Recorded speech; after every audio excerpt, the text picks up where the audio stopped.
Yeah, that's right. I beat Grok in week 1. I took some risks, Grok played it safe, and ultimately, I pushed him into the molten steel. So let's take a look at what happened in week 1 and give a preview for week 2. Give some predictions and see how it goes. Alright, let's take a look at how things went in week 1. First thing is to check out the scoring rubric and why I set things up the way that I did. Obviously, the most straightforward thing is predicting the winner, which gives 5 points.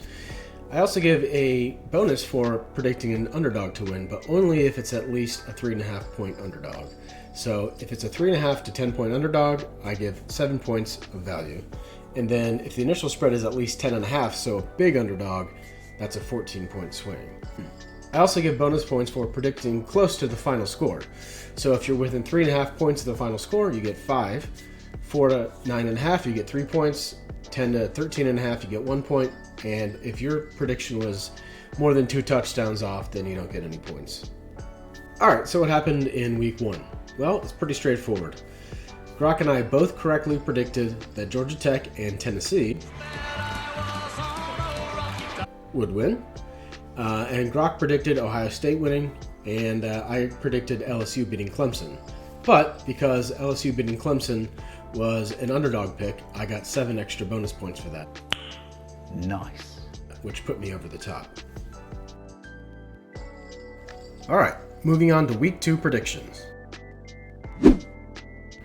And you can see here, I chose 5 games with close spreads. Grok and I both chose Illinois to beat Duke, with Grok choosing a 4-point margin for Illinois. But interestingly, as you can see, Grok says it'll be decided by a late field goal, but if Illinois wins by 4, how would a field goal make the difference? Make a note of that for later.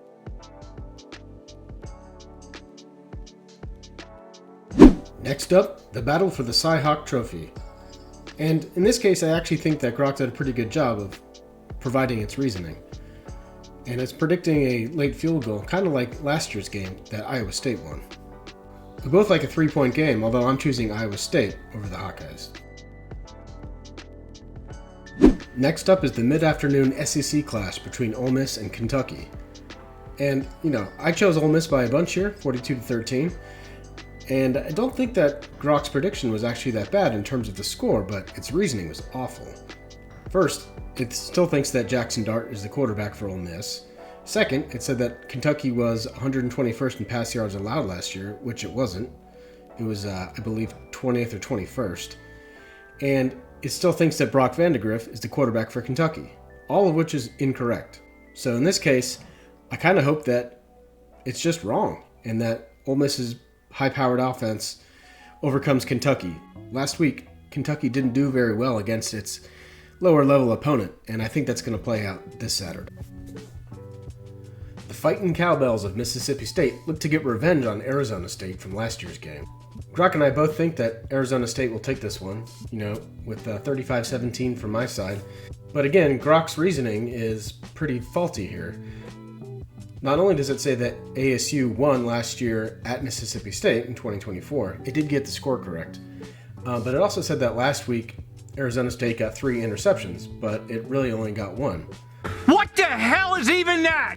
So, even so, it only likes Arizona State by 4. But I think that Arizona State's offensive firepower is too much for Mississippi State to handle, as they kind of struggled with Southern Miss last week. The game of the week sees Michigan traveling to Norman, Oklahoma to take on the Sooners. I've got Oklahoma by 10, and Grok has Michigan by 3 with the upset. And to be fair, in this case, Grok's reasoning is actually pretty good. I don't see any obvious mistakes, and I could definitely see it playing out this way. Although I do find it pretty unlikely that Bryce Underwood will, quote-unquote, settle in.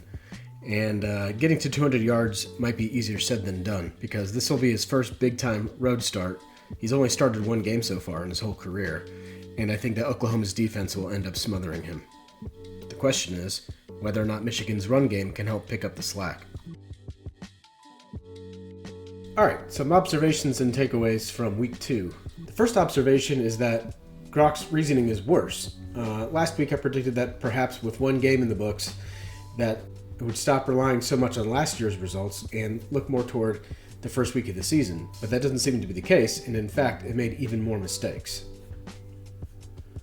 Second observation is that Grok is really not taking any risks. 10 games into the season, and its average prediction is less than 4 points on average from the betting lines. Depending on how the next few weeks go, I may end up asking it explicitly to take more risks, to choose more underdogs, and to take a bigger chance with the actual scores that it's predicted.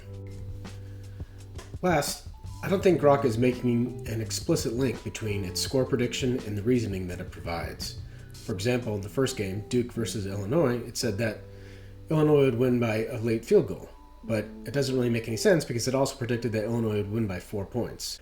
So I think what it's doing is essentially correlating the score with the betting lines and then providing reasoning that it's gathering from sports writers and just kind of matching them up. But clearly the reasoning that's providing is not the same thing as a score that it's predicting. In other words, it's a weak correlation, but not a direct link. Alright, that'll do it for me in week 2. Who do you think is going to win? Which games did I not pick that you wish I had? I thought about doing Virginia Tech and Vandy, but only had room for 5. My goal for the whole season is to get through every team in the P4 at least once. So thanks for stopping by, and let me know in the comments.